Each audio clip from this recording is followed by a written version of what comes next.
皆さんこんにちは、こうたんです。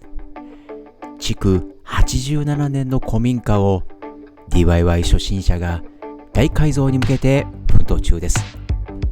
46作目は蔵からの動線用仕切り壁と残りの壁面への羽目板張り完結編となります。仕切り壁は動画冒頭では石膏ボードを張っていますけれども、羽目板で統一することに変更しております。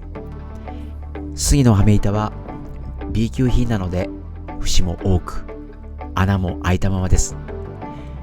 完成後はこの節の目隠しや、回り縁、そして幅木なども取り付けていきますが、今回の動画では羽目板張り完成までを紹介しています。